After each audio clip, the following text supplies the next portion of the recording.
¿Cómo les va? Buenas tardes a todos. Bueno, como habíamos quedado, les iba a enviar este video junto con una galletita con té, junto con una guía de lectura y de trabajo. Les aclaro todo porque me parece que con no todos los primeros lo hablamos en las clases que tuvimos por Zoom, por Meet en realidad, que el tema que viene y el otro, que es Grecia y Roma, la actividad final integradora no va a ser el clásico trabajo práctico, digamos, sino que vamos a hacer estoy entre Reels y TikTok, vamos a ver. Estoy aprendiendo yo a usarlo para poder pedirles a ustedes que lo hagan. Me acuerdo que alguien en uno de los primeros me dijo, no, profe, hagamos TikTok. Así que bueno, es nada más que para entusiasmarlos y ponerles onda de que yo entiendo que a lo mejor puede parecerles aburrido esto de leer un texto y contestar preguntas o de completar un cuadro. Les digo que para mí también puede resultar aburrido incluso hasta para hacérselos. Pero bueno, lo que nos toca, vamos a ponerle la mejor onda. Bueno, y si no, y si se aburren, tienen el video, pueden contestar las preguntas con el video. ¿Mm? El tema que tenemos que abordar, ya llevo un minuto, el tema que tenemos que abordar es el tema del surgimiento del Estado en el mundo antiguo. Es un tema ampliamente estudiado y como hemos venido diciendo en nuestras clases siempre se hace de una forma interdisciplinaria, no hay otra forma de hacerlo, porque confluyen en esta problemática politólogos, sociólogos, antropólogos, historiadores, arqueólogos, que a partir de las diferentes categorías de análisis, como ya lo hemos dicho, vamos construyendo una imagen de cómo se edificó ese mundo antiguo y cómo se edificó el Estado en ese mundo antiguo. Cuando yo les hablaba a ustedes de la etapa ágrafa, esa etapa que va entre el reconocimiento de los primeros homínidos y la invención de la escritura, ese gran bloque que ustedes en la escuela primaria aprendieron como la prehistoria, que en realidad le llamamos la etapa de la historia ágrafa o la etapa de la edad ágrafa, como ustedes quieran, pero en realidad lo interesante es marcar no que son pueblos sin historia, sino que son pueblos sin escritura. O sea, ese es otro cuento, digamos, ¿no? Podemos construir o reconstruir la historia de esos pueblos a partir de otros vestigios que no son los documentos escritos, sino que son los documentos arqueológicos.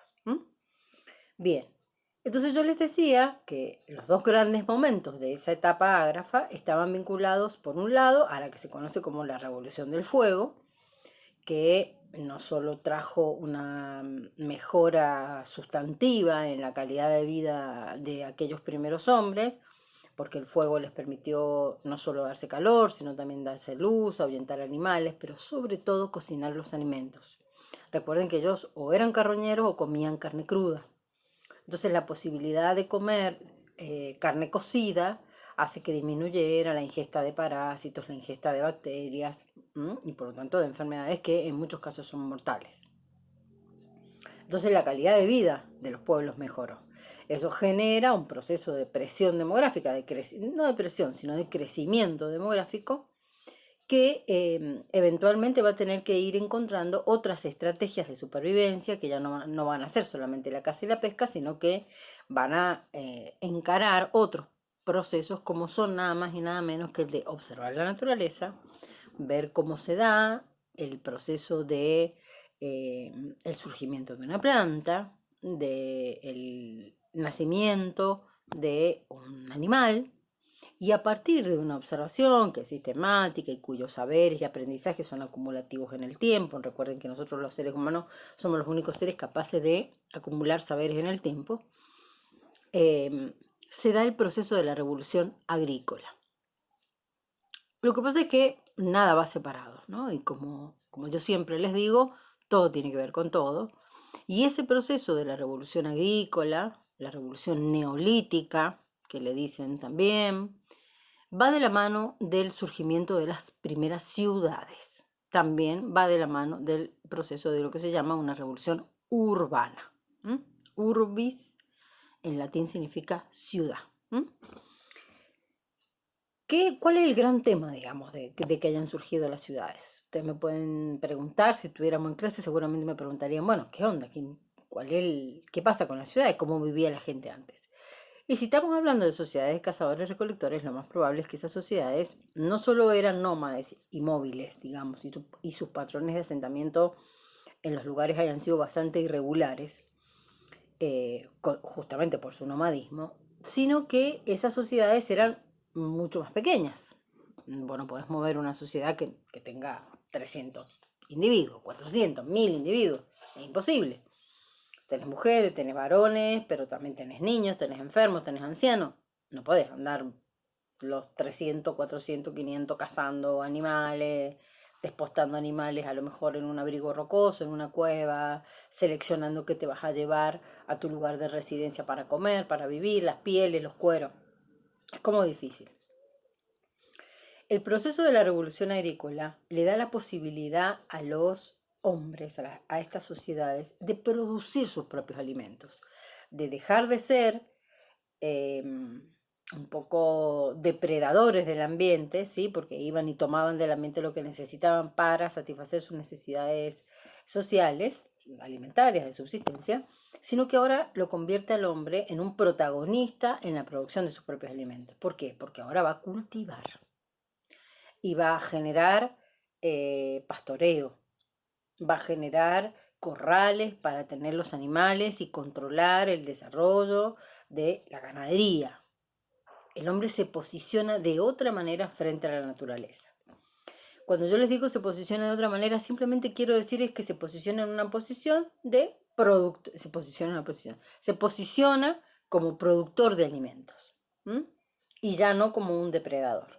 De ninguna manera, control de la naturaleza, todas estas cuestiones que con el tiempo van a ir apareciendo hasta que lleguemos a la revolución industrial y aparezca un hombre como súper poderoso y como que está fuera de la naturaleza, son las que nos han llevado al estado en el que estamos, ¿no? Hace pocos días celebramos el Día del Ambiente y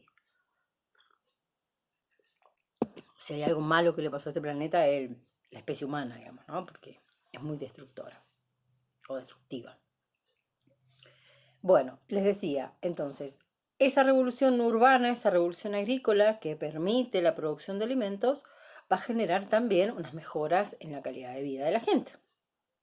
Pero también va a exigir que esas sociedades se organicen de otra manera. Si vos ahora cultivás, si ahora tenés control sobre tus manadas de pastoras, sobre tu ganado, lo más probable es que tu nomadismo ceda lugar al sedentarismo. Tenés que quedarte en un lugar fijo para cuidar de tus plantas, para cuidar de tus animales como sociedad. Entonces, por eso es que se le llama revolución, ¿no? No es porque haya habido armas, ni piquetes, ni barricadas, sino porque en realidad los cambios que van a generar esos procesos sociales, como aquel del dominio del fuego, de la producción de alimentos, son tan trascendentales, son tan, como les digo siempre, manito junta, bisagra, un antes y un después de lo que va a pasar con la sociedad, que se los reconoce como íconos, digamos, ¿no? De la etapa ágrafa. A partir de entonces del surgimiento de estas ciudades, de la mano de la revolución agrícola, va a aparecer el Estado. ¿Por qué aparece el Estado? Y el Estado aparece ante la necesidad de organizar la fuerza de trabajo. ¿Se acuerdan cuando veíamos en el práctico anterior cómo le ayuda a la economía, a la historia para poder trabajar y desarrollar su conocimiento? Y decíamos, bueno, la economía ayuda porque te aporta saberes sobre la producción, sobre el comercio, sobre el trabajo, sobre la distribución del trabajo, la distribución de los bienes de ese trabajo. Bueno, acá está. Este Estado va a tener que organizar la fuerza de trabajo. ¿Por qué? Porque va a tener una fuerza de trabajo que se va a dedicar a la producción de bienes alimentarios, los campesinos, pero también va a tener una fuerza de trabajo que se va a dedicar a la comercialización. ¿Para qué? Básicamente para intercambiar productos, intercambiar bienes por aquellos que vos no tenés como sociedad. Entonces aparecen los comerciantes. Va a necesitar probablemente una fuerza de mano que sea costo cero, básicamente esclavos, para la construcción de obras, la construcción de caminos, la construcción de barcos, que sostengan la infraestructura material que este Estado va a necesitar desarrollar en estas ciudades. Va a aparecer la figura de una autoridad política. O sea, ¿quién va a manejar ese Estado? ¿Quién administra y garantiza el bienestar urbano de esas sociedades, digamos, que viven en esas ciudades? Y aparece la clase política, una pequeña élite de privilegiados, de dirigentes, que con diferentes formatos, ya lo vamos a ir viendo, no es lo mismo Mesopotamia que Egipto, no es lo mismo Mesoamérica que el área andina, o no es lo mismo los griegos y los romanos. Acuérdense que hicimos ese mapita mental de que vamos a ver cómo se organizó el Estado antiguo en el planeta. No vamos a tener en cuenta, lamentablemente, el Oriente, simplemente lo vamos a mencionar. Pero esto es la idea, poder caracterizar e identificar cómo surge ese Estado en estos lugares. Estas características que yo les estoy describiendo son en común, digamos. Todos los procesos, con algunas pequeñas diferencias que las vamos a ir viendo, pero todos tienen más o menos estas mismas características. Pasan de un proceso de urbanismo al Estado y el Estado a un gran elemento que va a caracterizar a la sociedad estatal, que es el tema de la escritura. Y acá entra la gran vedette y la gran estrella que quizás nos interese a nosotros, por lo menos me interesa a mí como historiadora, espero que a ustedes como estudiantes míos de historia también, que es la escritura. Estos estados van a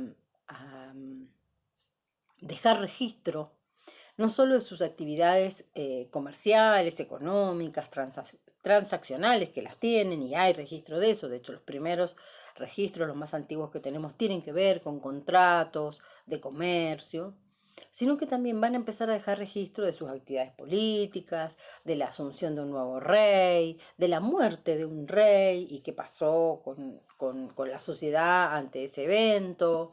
Van a dejar registro de prácticas religiosas, rituales mágicos. Van a dejar registro hasta de literatura. Aparece la poesía. Lo van a estudiar eso, creo que en literatura ya en quinto año, cuarto, quinto año, pero aparece el registro, digamos, ¿no? de poemas. El poema de Gilgamesh, que es un poema babilónico, es un ejemplo. Hay poemas sumerios del año 4200 a.C., exquisiteces, digamos, que tienen que ver ya no solo con lo empírico, con lo práctico que la escritura te permite, ¿no? Dejar registro de una actividad, no sé, económica o política, sino también tiene que ver con el desarrollo de la complejidad de lo que es la interioridad humana.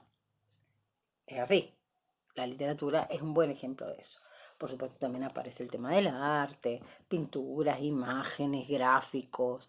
Empieza a enriquecerse la sociedad a partir de las posibilidades de transferir saberes a partir de la escritura.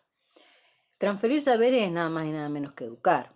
Pero educar en qué términos, en el que estamos nosotros, en el tete-a-tete, digamos, en el personal. No, la transferencia de saberes pensados en una escala social. ¿No? Yo como generación, ¿qué le dejo a las generaciones venideras? El tema de la escritura, entonces les decía, no es un tema menor. ¿Y saben qué no es un tema menor? El tema ambiental. ¿Dónde van a ir a instalarse estas nuevas ciudades con estas nuevas complejidades, como va a ser el Estado, la escritura, la división social del trabajo, las actividades comerciales, de los excedentes comerciales con el intercambio? ¿Dónde? Generalmente lo van a hacer cerca de los ríos. Y ustedes dirán, ¿por qué? Y básicamente, porque donde está el agua, está el hombre. Y si está el hombre, hay vida. Entonces, la mayoría de las sociedades que estudiamos, tanto en la Mesopotamia asiática, ríos Tigris y Éufrates, aproximadamente por lo que ustedes hoy conocen como el Irán, el río Nilo, en África, Egipto, en Mesoamérica, el lago Dulce de Xochimilco y el lago y los mercados, digamos, vinculados a Xochimilco, en Andinoamérica, ríos como Vilcabamba, donde se construyó la capital del mundo andino, del mundo quechua, inca, que va a ser un río sagrado, un río de deshielo. Van a ser lugares, digamos, estratégicos, el río Yangtze, el río Huan en China. Estoy pensando, se me ha ido el nombre del río en la India. Recién lo nombraba. Bueno, ya me voy a acordar. Como Ganges, el río Ganges, como a los costados del río Ganges también van a ir desarrollándose con diferente nivel de complejidad sociedades en la India. Nosotros no la vamos a estudiar, pero las mencionamos para que entendamos que este proceso fue un proceso que atravesó el planeta. Nosotros como especie en realidad lo atravesamos, lo fuimos creando. Esto es parte del proceso de creación de la cultura. ¿Mm? Bien, con esta explicación van a ir a leerse de la página 18 a la página 23 del cuadernillo del material que les he seleccionado para que ustedes tengan, y van a ir resolviendo la guía que yo les voy a adjuntar por GoSchool. Recuerden que tenemos el WhatsApp por si me necesitan para alguna duda, y también tenemos el correo electrónico. Si no, ojalá nos volvamos a ver la semana que viene, depende cómo está profe Ande de salud. Y si no, nos vamos a ver por Meet. Así que si nos vamos a ver por Meet, nos vamos a ver las dos burbujas juntas. Así que no se preocupen. Si pueden ir haciendo el práctico, si pueden ir leyendo el material, cosa que si leen les van a ir surgiendo dudas antes que hacer el práctico. Básicamente hagan una lectura concienzuda de lo que tienen. Yo no tuve la posibilidad de trabajar con ustedes el tema de la lectura concienzuda. ¿Qué le llamo yo lectura concienzuda en historia? Hay algunos videitos ahí en mi canal, pero yo aprovecho acá, ya voy los 16 minutos, va a tardar un montón en subirse. Porque aparte recuerden que estoy con el celular nada más. Lectura concienzuda. ¿Qué significa? Yo distingo letra, tamaño, color de un título. Yo sé que esa es como la megaestructura de lo que vamos a hablar, ¿sí? El origen del Estado antiguo, el tema. Pero dentro de ese tema voy a tener, incluso en letra más chica, con otra caligrafía, quizá subrayado, quizá en cursiva, subtemas de ese gran tema. Si yo voy teniendo en cuenta eso mientras leo, me voy dando cuenta qué tema está dentro de qué. Es como si yo fuera haciendo círculos concéntricos. Esto está dentro de esto, está dentro de esto, y este es el gran tema que es el origen del Estado antiguo. ¿Está? Ustedes me dirán, profe, pero es una pavada, ¿no? No saben lo importante que es que ustedes vayan jerarquizando esas ideas. Y a medida que van leyendo, qué sé yo, le pongan 1 a la primera idea central, 1 a la primera idea que está dentro de esa gran idea central, 1, 2. Bueno, cambió, se acabó. Eso lo van a ir haciendo nada más que por el tamaño de las letras y todo eso, sin leer el texto, nada más que por ver el formato que tiene el texto. No saben cómo los va a ayudar eso a ordenar la lectura. Y decir, bueno, esta parte habla de esto, esta parte habla de esto otro. Háganme caso. No tengo tantos años en vano enseñando esta maravilla que es la historia. Bueno, los quiero, cuídense mucho.